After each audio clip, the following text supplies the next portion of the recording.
Hello, and welcome to the Silver Lining, the weekly geekly talk show where we discuss any number of topics that may have come up during the week. I'm your host, Uncle Silver, aka Silver Greg, aka Greg, whatever you're comfortable calling me. And welcome to you, my co-host, the chat. Always a fantastic time having everybody here. It's a silly intro day. Let's pretend we're having some fun here. I mean, I'm having some fun. I don't know if everybody else is having some fun. But hello everybody. Hopefully you had a good week. My week was sort of sorry, I just saw something weird on my screen. My week was sort of so-so. It was okay. Just sort of I had a long week. My week this week was I work at a train station. For anybody that doesn't know, I work at a mass transit train station, and this week was the Philadelphia Flower Show was this week. So this was the week that we're open later. My job normally closes at 11:30 in the morning. I'm open at 5:30 in the morning. This week we were open until 2 in the afternoon. So it's great money. It's fantastic. My next paycheck is going to look awesome, but it's always kind of tiring. It's always kind of rough, especially with the streaming. Since I stream 4 days a week technically. Since I stream 4 days a week, but 3 days a week within the time frame of when I'm done work. It's kind of I finish my work, I wrap up, I close at 2, I wrap up everything, and then I try and get home and feed Sage, and then start at 3. So this whole week, the Monday, Tuesday, and Thursday streams, I don't think any one of those days we started at 3, which is always kind of frustrating to me because I really like to stream.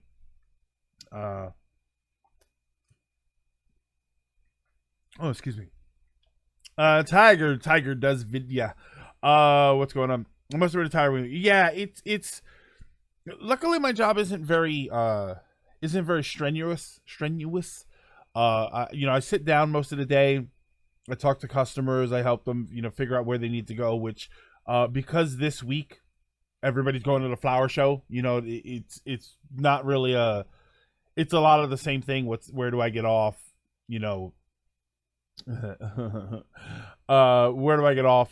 Where do I go from there in order to get to the convention center and all of that? So it's similar, but monotonous. You know what I mean? It's a lot of people, but they're all asking the same 5 or 6 questions. So that's always, it's.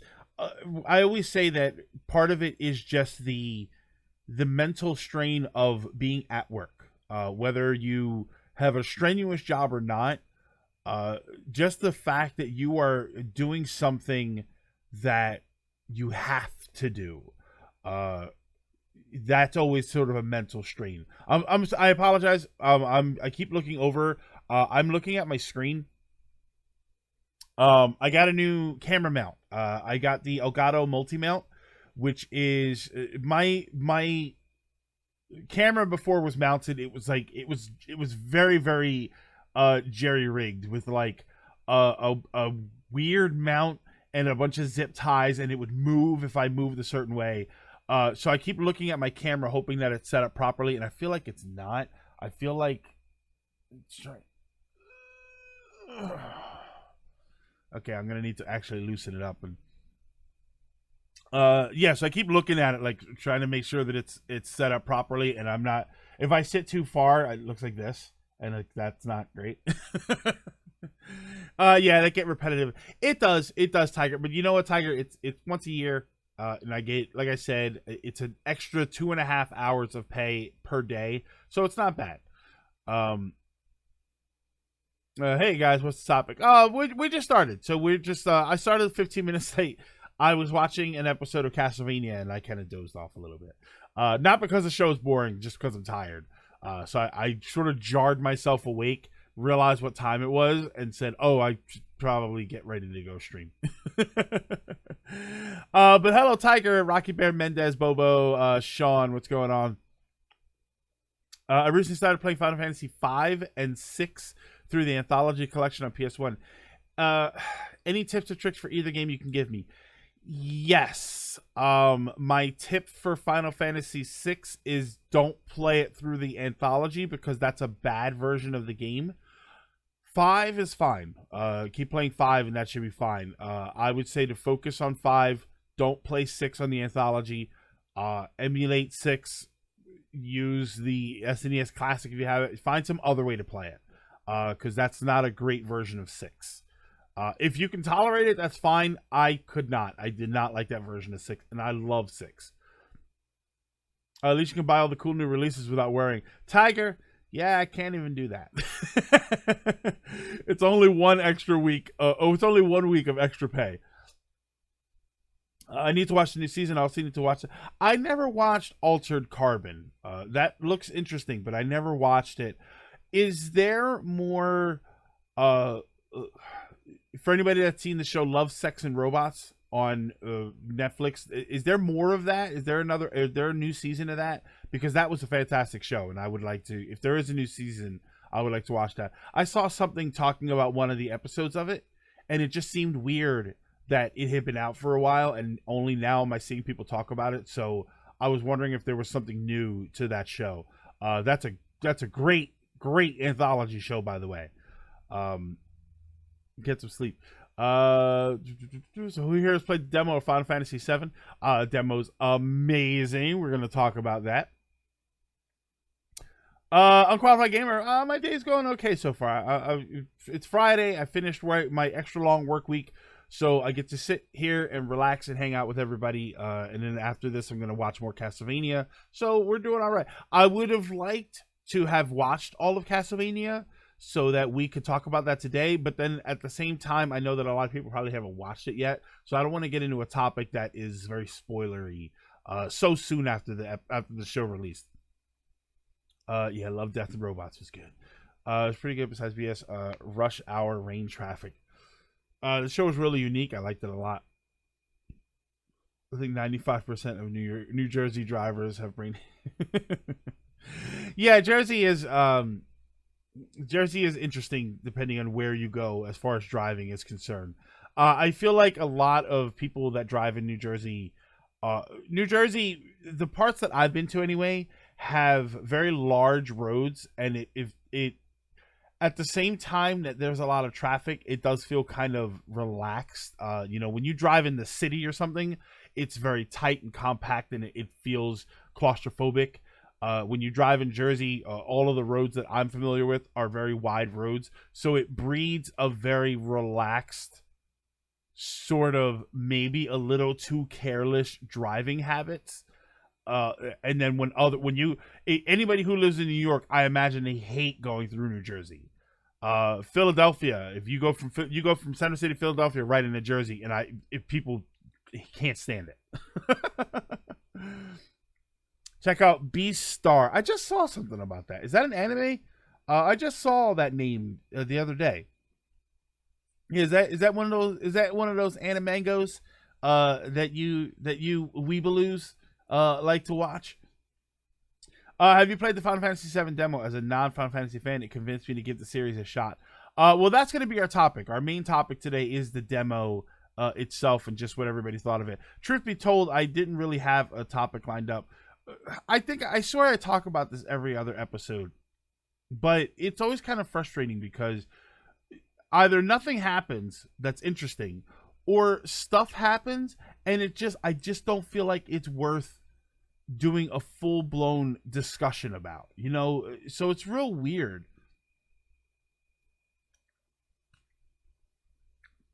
It depends on where you are. I work in the country area of Jersey, which is a nice drive. But I live in the urban part, which is, well, yeah. Hey, John Poncho, and hey, everybody, too. If I had not said hello to you. Darnold 94, I saw someone play it, bit disappointed. We'll all right, we you know what? We have to get into it right now. Normally I ramble for a little bit longer, but we gotta just talk about it because I think that there's kind of a lot to talk about with this demo. I'm gonna be honest, the game looks good, but I don't love the gameplay yet. I'm not 100% sold on it yet. So hopefully everybody has played it or at least seen it. We did a video about it. So actually I streamed it for like 2.5 hours and then I uploaded that stream. So go watch that after this if you haven't seen it yet. So the demo dropped. It was like a shadow drop. I want to say, what was it, like Monday night or Tuesday night or something? It was some weird sort of shadow drop. So we finally got to try. I think it was Sunday night, Sunday into Monday or something.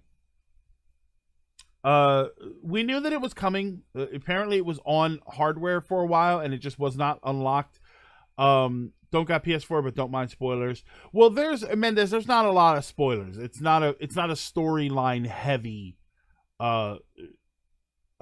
demo, except for one thing in particular. It's a good demo.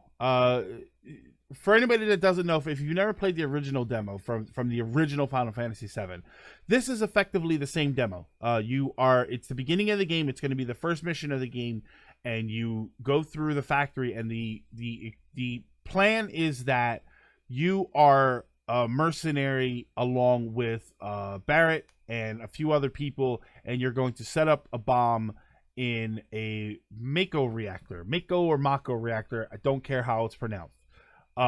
Because I honestly don't know. You go, you set the bomb, you fight the boss, you escape. When you escape, that's the end of the demo. That is the exact same. Obviously, the events are different, but that's the exact same demo as the original PlayStation demo. The difference is that the PlayStation demo did something that I really like that this does not do, which I definitely want to get into. But yes, it is a remake of that sort of demo. There are a few things that they obviously were able to do here, which is, first of all, graphic wise, it's gorgeous. It is a visually stunning game, and I played it at 1080-60 on my console. I don't know if there's going to be any sort of 4K support or all the crazy bells and whistles that people love to have. It was fantastic looking. One of the things that a lot of people keep saying is I felt nostalgic. I felt, oh my God, I felt like I was 11 again. First of all, I wasn't 11 when I played. I think I was like 17 when it came out. So I don't have that. Oh God, no. Oh God, what was it? What was Final Fantasy VII? 97, right? That was 97. I would have been 19, 18, 96 or 97. I was probably like 18, 19 years old when that came out. So there were a lot of people like, oh, I have nostalgia, and the wave of nostalgia is coming over me. I had it. There were certain things that were very nostalgic to me, which was the beginning, when Aerith is looking at the pipe, which is like a broken pipe. I think in the original one, she's just sort of kneeling down and kind of praying. I don't remember there being something there.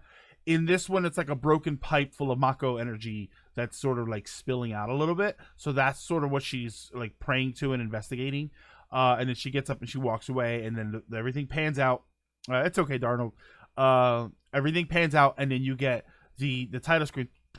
I actually had goosebumps. I legit was like, oh my God, it's everything I remember, but how it looked in my mind, you know. And we always make those comparisons when we talk. There's a great picture out there of the when you go to fight the champion in Pokemon Blue and Red, the very, very first one on the original Game Boy, and it says like what it looked like, and it's like a screenshot of the game, and then it's like what it feels like, and it's this dramatic art piece of like your cat Red standing at the bottom, and then the stairway leading up to Gary, technically, you know, the champion up there, and it's this dramatic sort of thing, and that's what we saw. You know, when we were looking at the little Game Boy screen, that's what we saw in our minds. What I saw in the Final Fantasy VII demo was what I saw when I first played the demo. It was this amazingly detailed world. I could see everything. I could see all of the steam coming out of everything. You know what I mean? Like my it was very basic as far as graphics go. My brain filled in the rest, and that was and this time I didn't have to have that happen. The game did it for me. It was gorgeous. The music was, yes, Sean. The music was amazing. The audio engineering was amazing. There's those little weird things that people don't think about, but everything about it was just phenomenal as far as presentation goes.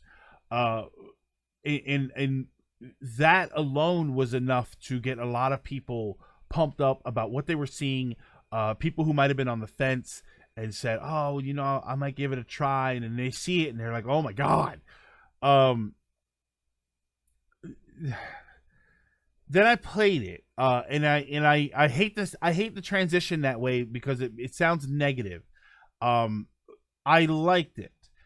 My problem was that while I very much like it, there were a few things that are kind of thrown at you that I don't mind.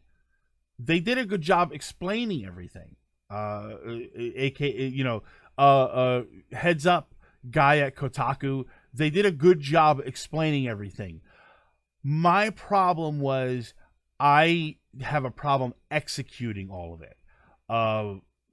One of the fastest ways you can kill me in a video game is to tell me that there is a block button. For whatever reason, I'm bad with block buttons. If it's a fighting game and you tell me I have to hold back to block, that's fine. It's instinct for me to do that. When you tell me I have to hit a button, for some reason I have a problem doing it. And it's a personal thing, and that's just me. Mortal Kombat, I'm terrible in Mortal Kombat because I never remember to block. There was a game called Techromancer for the Dreamcast. I think that had a block button. I always forget to do it. Any game, for some reason, that includes a block button, I'm just bad at it. So the fact that this game had one, I was getting damaged a lot. Another problem with when I was getting damaged was that my health was like very small and in the corner, and it was kind of I kept kind of missing the fact that my health was low. Like I didn't notice that.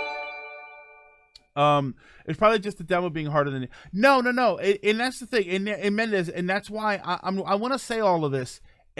But there's something that I want to make abundantly clear while I'm saying all of this. But yeah, as far as the health meter, I kept kind of not realizing that that was happening. The screen was very action packed. And as a result, I was missing some of the menu aspects of it, the health and all of that stuff. But that is not in any way the game's fault if I'm doing poorly. Because I didn't think the difficulty was that bad. I thought the difficulty of the demo itself was fine. I personally was having a problem with it. It felt like it was like 70% action and it tried to be 30% menu, and it just wasn't the actiony part. It didn't feel fleshed out. Like I was trying to hit the dodge button. So there's also a dodge button. There's a block button and a dodge button, which I always find very weird. I instinctively was trying to go for the dodge button because that's something more that I'm familiar with. It's a more to me, it's a more action oriented mechanic to dodge than it is to just stand there and guard. So I kept trying to dodge. First of all, I kept screwing up because I kept hitting a different button. But the dodge wasn't all that effective. So it was kind of like they gave me these mechanics to be more action-packed, but they didn't function entirely properly. But they did a good job of telling me that they were there. So this is more of I need to get used to it. I understand, and this is why you brought up the Kotaku guy. The guy from Kotaku made a comment about how I'm supposed to do this, but I'm supposed to do that. But like, yeah, you are. You're supposed to do these things. in which the game does a very good job of telling you that you're supposed to do these things. If you are not capable of doing them, that's you as a gamer that needs to work on that. That is not the game's fault because you don't realize that you need to run and attack and sometimes guard and sometimes dodge and heal when you need it. That's not the game's fault that you don't have the ability to do that. And if you don't have the ability to do that and you really don't wish to learn that, then you don't play the game. That's how it works. That's how every video game works. If you play Tetris and you think it's stupid that you have to rotate the pieces, you just don't play Tetris. You don't go and you give the game a bad critique and say, well, this is ridiculous. You just don't play Tetris. You know, and that's what this felt like to me. That's what that whole Kotaku thing felt like. Was like, if you're not good at it, then you're not good at it. Okay, that's fine. There you go. But don't criticize the game because you're not good at it. If the game didn't ever tell you how to do any of these mechanics, that would be the game's fault. But it did. I think the game did a great job. I think that the demo itself was very good as far as the difficulty is concerned. Everything was fine about it. Was the Kotaku article a personal piece? I don't think it was a personal piece. I think it was was it even an article? Was it just a tweet? Was it just a couple of tweets that the guy put out? Yeah, I think Final Fantasy 15 had that. Sorry, I'm missing the chat here. I think Final Fantasy 15 had the problem with the too small health meter. And I felt it was funny because Mendez, I felt like that was me. That was like it was nitpicking, like, oh my god, the health meter is so small. But I realized like there was a lot going on the screen, and the health meter probably should have been something that was a little more dominant on the screen. You know, when you talked about the old Final Fantasy, they're menu-based games, so they put everything in one spot. It's highlighted. It's very easy to tell that you don't have enough health or you're running out of magic or something like that. I had a little bit of a problem remembering to look at the health. But once I did, it was fine. I learned how to do it. You know, you adjust yourself. That's why there are different kinds of video games, because you adjust yourself to figure out how to play the game. Now, if I had to pause the game in order to find out what my health was, that's a failing on the game. But this is not what was going on. So the game itself, it had minor issues like that. You know, very little things, which I did think that they were very little things. Other than that, I thought that it played very, very well. Gamers adapt and overcome. Yes, 6. Gamers adapt and overcome, which is why I played through it twice. When we were on stream, we played through it twice, which I didn't think I was going to do, but I did anyway. I adapted. And on the second playthrough, I did what was called Classic Mode, which is a very dumb name because Classic Mode is not Classic Mode. You have the option of playing the game on Easy, which I think was called Casual, Normal, and Classic Mode. Classic Mode automatically put the game into Easy Mode. Then what it did was, unless you hit the buttons to move your character or attack, the game will automatically manage movement and the basic attack. And then what you do is, it also manages your guarding and dodging. It doesn't do it perfectly, but it does it well enough that you don't have to worry too much about it. What you do is as you get enough points to launch a special attacks, you then open up the menu and you pick a different attack. You can pick what the hell were his moves? I forget what his moves were. You pick magic spells, or you pick the moves, the limits, or something like that. So the auto attacking is on, auto walking around, auto dodging and blocking, and then what you do is you manage the special moves. I actually very much liked that.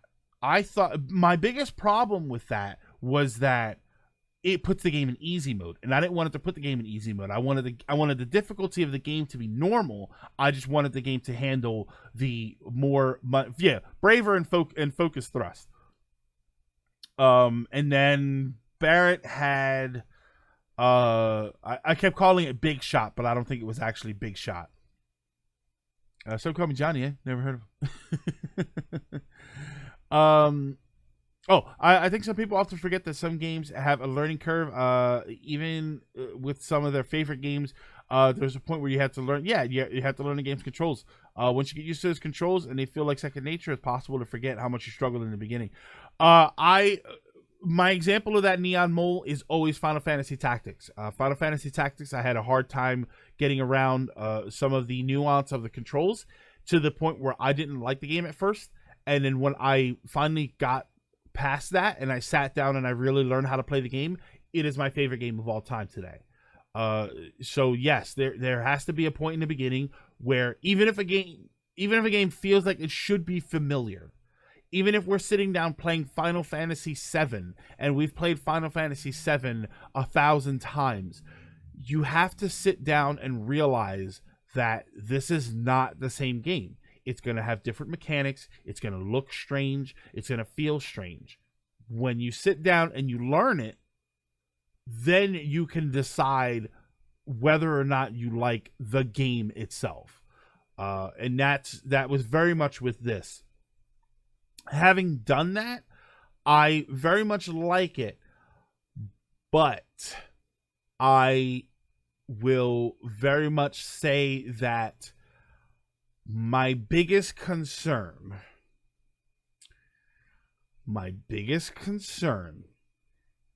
is how long before that gameplay style gets monotonous. First time hearing y'all seem cool. Oh, Darnold, thank you very much. Yeah, I'm really not a baby boomer. Some Call Me Johnny, never heard of it. Oh yeah. Some Call Me Johnny is my my nephew. I wonder if there will be an option for turn-based. That's Unqualified Gamer. That's what I thought classic mode was going to be, and it sort of is and it's sort of not.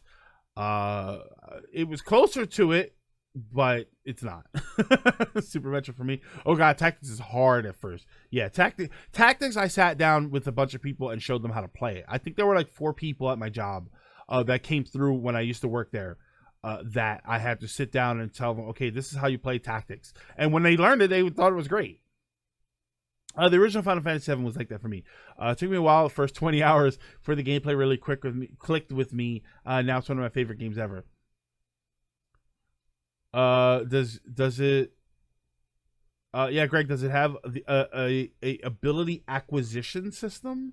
What do you mean? Classic mode is essentially it's menu navigation. My biggest issue is how long before that gets monotonous. Action based. I just cracked my jaw and it hurt like hell. Action based combat in an RPG. Typically what they do is they add that in because they want the battling to be engaging. They don't want you to just sit there and click a button. There's a lot of I've seen a lot of people that say that's one of the things they don't like about RPGs is that you just sit there and you click buttons. And there's a lot of developers that don't want that either. They want you to be engaged in the combat. Being engaged in combat is fantastic. Until you have to grind for levels. Ooh, excuse me. Until you have to grind for money. Until you have to grind because you're waiting for an enemy to drop a specific item.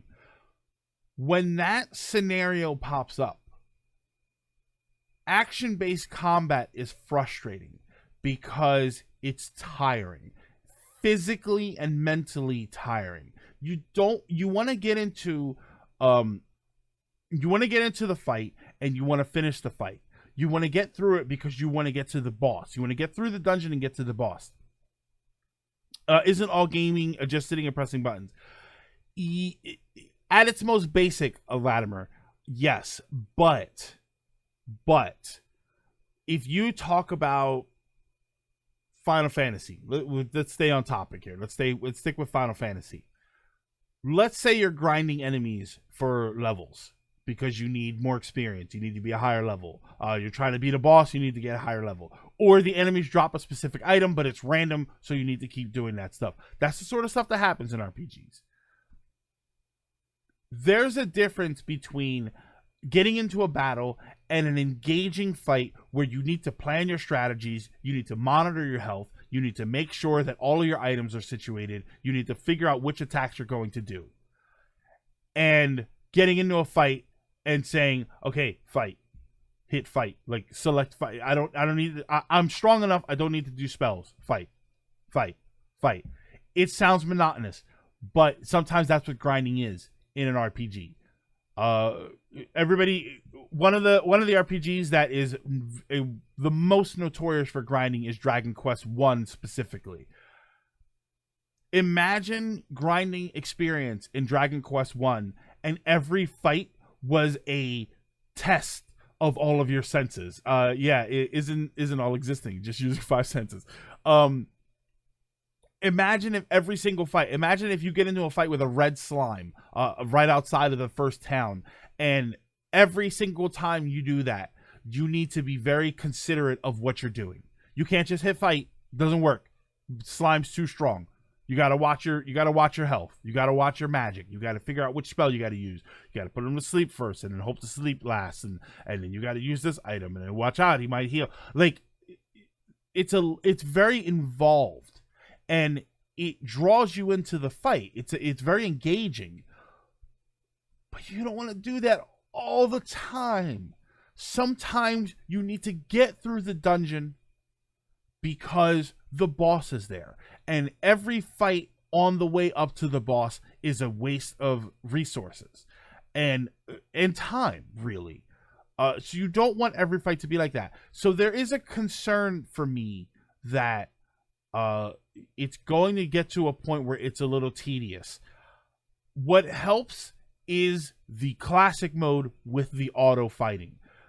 Eventually you're going to get to the point where you're so strong, the auto fighting is all you're going to need to kill all the enemies. So basically it's going to be exactly that. You're going to run around, you're going to get into the fight, you're going to put the controller down, and the game is going to kill the enemies for you. Which is good or bad. Some people do not like that idea at all. If the RPG mechanics are as strong as they are, action or not, it's going to be the same. I'll give you that. Emerald and River weapons. Holy crap, the first DQ is a true grind fest. Now that I think about it, we'll get monotonous because we're getting 3 versions of this game. I remember grinding more for money than levels, and Mendez, it was always more about money in that game. The game's like 70% grinding. As a dedicated Disgaea fan, you cannot enjoy Disgaea unless you enjoy grinding over and over. You will do the same thing every single playthrough. Now imagine, Rai, that every single battle is an excruciating experience of different combinations. You know, it does kind of wear on you after a while. So that's a concern. And that's not saying that that's not something that I'm saying is absolutely going to happen. What I'm saying is that in the 30-40 minutes of demo that we played, it feels like that could potentially happen.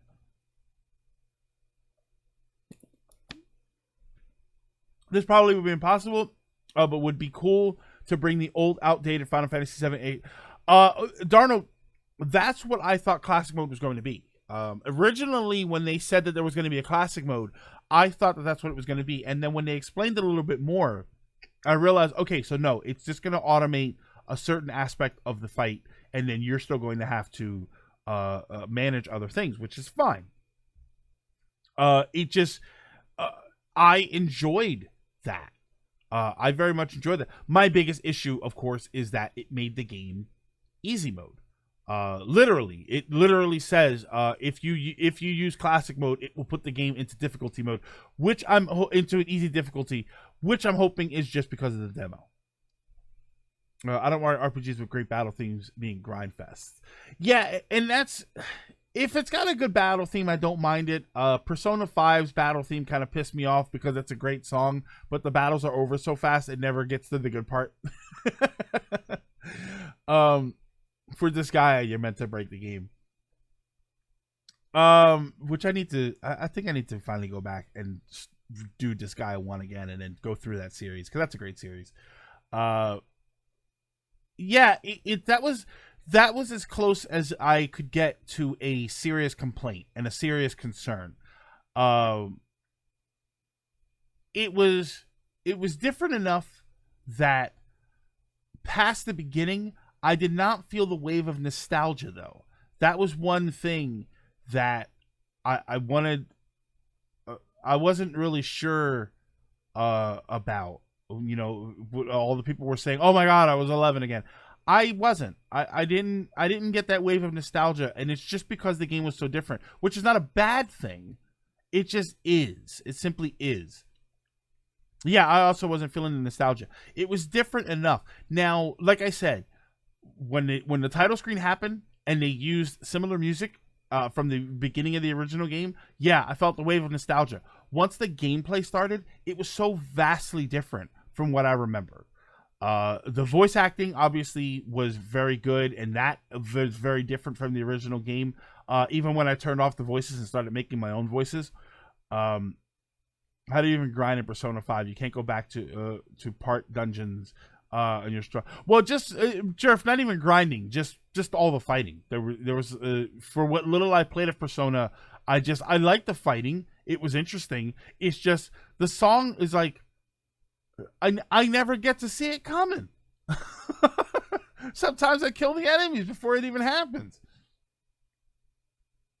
I'm pretty sure at some point or another, the dev said the classic mode will have you on easy always. Yeah, see, that's a bummer for me though, Hero, because I liked classic mode. A classic mode, like I said, I have a problem guarding.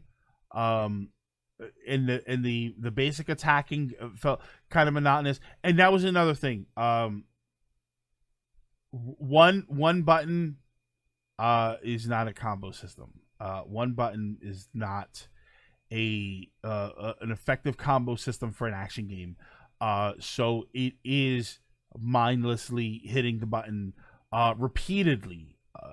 And it was kind of and I think that's where the biggest tedium came from. And I feel bad. I feel bad talking about this because I feel like I'm like being a downer on the game. And the game was fantastic, but this was your where's my controller? This was my combo. Like, that's not an engaging fighting system. Hopefully that's going to change with the other characters. When you've got Tifa, who has almost like Street Fighter moves, which I doubt they're going to give her actual Street Fighter command moves or something. I heard you need to press triangles sometimes. Okay, I keep getting weird messages. Uncle Dan, yeah, and Mendez, and I don't want to be like that. I don't want to sound like that because the game because the game was great. The demo was fantastic. The story stuff was amazing, which we'll get into that. Laughs and Sabin. I was just watching somebody play Final Fantasy VI today, actually. I guess so. We hate playing Kingdom Hearts. Later, Rocky Bear. Have a good one. Jerf, I played Kingdom Hearts 1 and I liked it, and I've played through it twice, and that's it. I've never played any other Kingdom Hearts games. I didn't really have access to the second one. And then I just never played anything beyond that. Kingdom Hearts I didn't mind because Kingdom Hearts, I don't know, there was something else.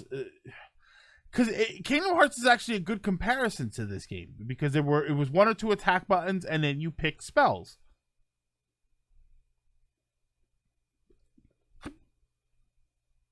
Being able to change the characters and use their different movesets mitigated the repetitiveness a little bit for me.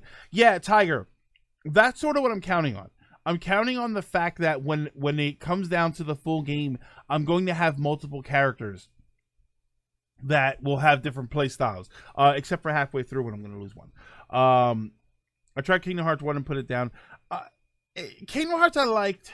It's at this point the story just seems to have gotten out of control for me anyway. Uh, I don't think I would like Kingdom Hearts if it came out when I was older. Yeah, I like Kingdom Hearts. It's just I just never went back to it. I never went back to finish it. I love the design of Cloud in that game, by the way, too. I love with the sort of one devil wing, so he's sort of like half Sephiroth but evil, like, but he's the good version, and then the Sephiroth with the wing is the evil version. You know what I'm talking about, Sephiroth.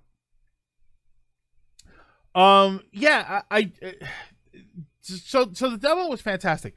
Bandages for swords. One of the other things that I really liked in the demo was something that they did for the storyline, which was and this is a little bit spoilery, so I apologize if this is maybe something a little too spoilery for people. But if you play the demo, you saw it. When you set the bomb to blow up the reactor, when the bomb actually goes off, it doesn't do a lot of damage. This is something that was added for this. This was not in the original game. In the original game, the bomb goes off, does a crap ton of damage, and that's it. In this game, it doesn't actually do a lot of damage. You find out that the president actually had some sort of protocol set up, and then he basically destroyed it and caused more damage to make it look like that's something that they were responsible for. I found that to be an interesting twist on the story, on what was happening. I thought it was interesting, but I kind of didn't like it. Hey, Linky. And with the remake, you can either keep your starting weapon or get another one. Each weapon has their own upgrades, so you can keep Cloud's Buster Sword through the entire game if you want. I actually kind of didn't like it, and one of the reasons that I didn't like it, I liked it because it was a little more interesting as far as just, okay, they blew this up. It kind of makes them a little incompetent. You know, like they wanted to set up this bomb to do a lot of damage, but they weren't able to do it. You know, and it made me feel like they were incompetent. But they don't know because they think that they blew the whole thing up. That was in the original game. The bomb was always just a small blast of control.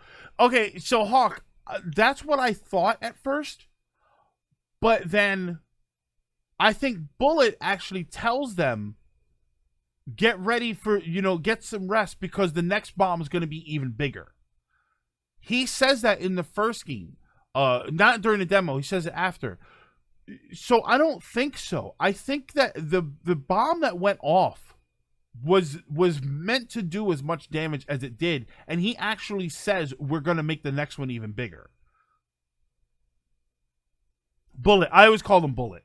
Yeah, I always ended up calling him Bullet. So if I just say Bullet by accident, then I apologize. Is it related to us? I swear there's a line of dialogue that says the Shinra was responsible for the massive explosion. I'm trying to remember, and for the life of me, I did not remember that. I remembered Barrett saying that the next bomb was going to be even bigger. Like he fully intended it. Which I guess he did intend it, he just didn't know that it blew up that much. But at the same time that it's kind of an interesting twist, it's kind of an unnecessary twist. Like, he meant for the bomb to be that big anyway. Okay. It was very weird. It was a very weird bit of storytelling, but I liked it. One of the things that it does, love it or hate it, is that it exonerates the heroes from being dangerous terrorists. You know, that was one thing. They call them terrorists in the first game, and they are, effectively. But you have to wonder at some point, how much should we be rooting for these characters that are doing all of this damage? You know, we talked about this before, where when Greedo shoots Han first. The edit where in Star Wars where Han says, "Yeah, I bet you have," and he shoots Greedo. They edited it so that Greedo actually fires a laser blast first. Part of the reason that they did that was they didn't want Han effectively shot an unarmed person when he did that in the original because he's a scoundrel, because that's what he is. They wanted to change that. They didn't want the hero character to be such a scoundrel, so they wanted McClunky over there to fire a blast first, so that it looked like Han was defending himself. It's interesting, but it kind of takes the teeth off of the beast when you do something like that. You know, that was Han Solo was just as dangerous as most of those other criminals out there. He was probably not as horrible of a person, but when the chips were down and he was in danger, he was going to shoot first, and he always did. You know, when those doors open on, and I'm sorry for the Star Warsiness of it all. When the doors opened on Bespin, on Cloud City, and Darth Vader was standing there across the table, when everybody else was shocked, Han pulled his blaster and started firing immediately, and got a few shots off before Vader force grabbed the blaster. That's what the character was. That's who the character was. The character was, he was dangerous and violent when he needed to be, and he was protective. That is what the Avalanche crew is. You know, they're dangerous. They're willing to set a bomb, and they're willing to blow everything up because it's what they believe in and because they know that they are right. When you say that that's what they plan to do and then they're unable to do it, it makes them feel incompetent to me. It makes me feel like someone on that team doesn't know how to make a bomb. So it kind of frustrated me a little bit. As storytelling, it's a great aspect, but it did kind of frustrate me a little bit. That was in the original game. The bomb was always to be a small controlled blast. Okay, so yeah, I always took that line as Barrett living in the moment. He's excited that their plan worked. In the original, Jesse says she isn't expecting the explosion to be that big. Okay, so there is something there to indicate that it wasn't completely their fault, but they never actually said it, right? They never actually came out and flat out said the bomb didn't do much damage, but we did the most of it. Like they didn't actually say that. The original kind of skims over the terrorist aspect of the hero. Other than the president and them calling them terrorists, yeah, it kind of dodges that. I mean, they were always kind of incompetent. They messed up the ID badges in the original. Yeah, Mendez, you're actually right.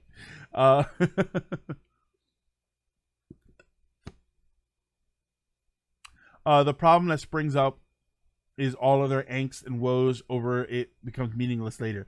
A Hawk, that's an interesting point because that actually gives it relevance now.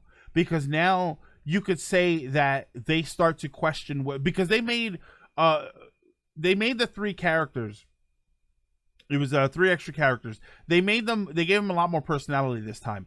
And now you have the ability to have them have some dialogue that says, I didn't know that we were going to do that much damage. I question whether or not what we're doing is right. And then they come to find out later, because that's going to come out later in the story, I bet, is that the bomb didn't actually do that much damage. Shinra set something up and they actually did more damage. And that's going to revitalize the heroes to say, okay, we are not that horrible and they are actually extra horrible. So that's interesting that they could possibly use that as a story element later on. Their base is under a pinball table and they got to say, hey, nothing wrong with a pinball machine. I think they'll die way before then. Yeah, Shinra scapegoated them. And that's an interesting, and there's a good bit of story that you can tell with that. One of the other things that the demo didn't like, and I'm sorry for jumping all over the place here. One of the other things that the demo did or did not do that I didn't like, not a big deal. Again, these are all nitpicks. The demo itself was fantastic, but there are nitpicks that I have with it. One of the best things about the original demo was that you got access to a bunch of really strong stuff that you were not ever going to have access to that early on in the game, so that the demo could show off what it was capable of. In the very original demo, you were able to find the Leviathan. I think you were able to find the Leviathan materia, the summon, and you could find Neo Bahamut, which were amazing spells. And when you cast them, as somebody playing the demo, you got to say, whoa, this is amazing looking. This demo didn't have anything like that. There was nothing thrown in there like a little eye candy from late game to say, oh, well, okay, well, here's this ability that you have. And by the way, you can cast, one of the mid-game spells. I like stuff like that. I like when you throw in these wild things so that we can... What we just saw was the first 30, 40 minutes of the game. In the original demo, you also got to see some stuff from later on, and I got a kick out of that. I always got a kick out of that. That's, and again, just a nitpick. So yeah, I like that stuff. But the demo itself was fantastic. Go play it. It's free. Definitely give it a shot. What did everybody here think of it? What did you? Let me ask you this: Did the demo change your expectations for buying or not buying the game? Did the demo do anything to make you say, okay, I'm definitely going to buy it, or I actually didn't really like it, I'm not going to buy it day one? Like, did the demo do anything for you? I love how Shinra was made more of massive dicks here. Yeah, in Shadow, maybe that's what the purpose is. Which I don't think they needed to be made to be dicks any more than they already were, but maybe that was the whole point of that. That it was just to emphasize the fact that, okay, these are horrible people. Yeah, I'm wondering if it did anything to accentuate whether or not you're going to buy the game. For me, I was actually pretty hyped when I last saw it. I don't think this did anything for me as far as change my opinions. I'm not more hype or less hype to play the game when I eventually play it. I'm not going to be getting it day one, most likely. So I'm not more pushed one way or the other because of this demo. But I'm curious to see if anybody is.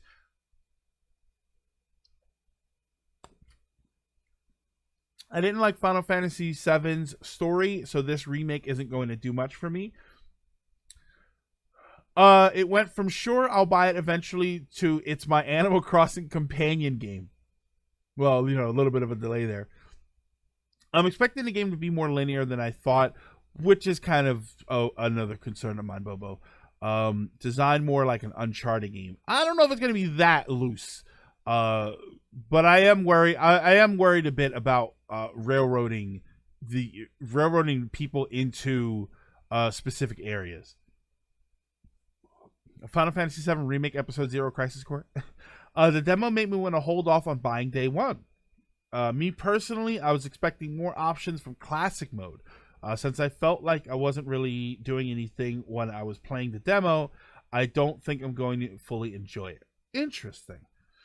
I'd already had it pre-ordered, being a Final Fantasy nut already. This demo did help cement my thoughts. Okay. From what I saw, I'm still going to get it later. Hey, it's not Final Fantasy 13. Hallway's bad. Midgar in the original is incredibly railroaded. Yeah. Oh, yeah. Piggy. Midgar is wildly railroaded in the beginning of the game. In the original game, I mean. Once you got out of it, though, you got some free range of motion, and that's one thing that always bothered me, or has bothered me, about Final Fantasy for a long time. Final Fantasy VI, as far as the numbered games go, Final Fantasy VI is my favorite one, and I think it's because that's the last time I remember really feeling like I had a lot of freedom to do what I wanted to do. For the first half of the game, you have some freedom. Absolutely. There is a little bit that you can do, a few different areas to explore. When you get to the world of Ruin, and you deal with the beginning stuff, you could go wherever the hell you want. There were so many things to do in that world. Final Fantasy 4 less than that. 7 a bit less than that. There was some stuff that you could do and explore and search for in 7. So that was very nice, but not, I don't feel like it was as much as 6. And then from then on, it just slowly but surely they started to whittle down how much endgame freedom you had, like how much fun extra stuff there was to do. See, I didn't play 12. 12 had a lot more. I didn't play 12, so maybe that's my problem. I'm fine with the linearity. Being linear isn't a bad thing. Midgar has a lot of moment-to-moment storytelling. Bobo, I like linearity up to a certain point. I don't want to feel like I'm railroaded. I like a clear idea. One of my favorite examples for that is Mass Effect. I always use Mass Effect as this example. I like it being very clear what I'm supposed to do. I like it to be very clear that I have finished this area. That's the next area I need to go to. What I also like is for them to say, that is the next area you have to go to. But by the way, if you don't want to go right to that, you can go here, you can go here, you can do some exploring over there. I like that because it is as linear or non-linear as I want it to be. If I want to go to the next thing, I can blast through the whole game by going right from thing to thing to thing. Or I can stop and take a break and say, all right, I've been going through with the storyline. I want to take a break. Maybe I want to kill some enemies. Maybe I want to level up my characters a little bit, get some new items or something. I like to have the option to do that. Hey, konnichiwa, Mr. L.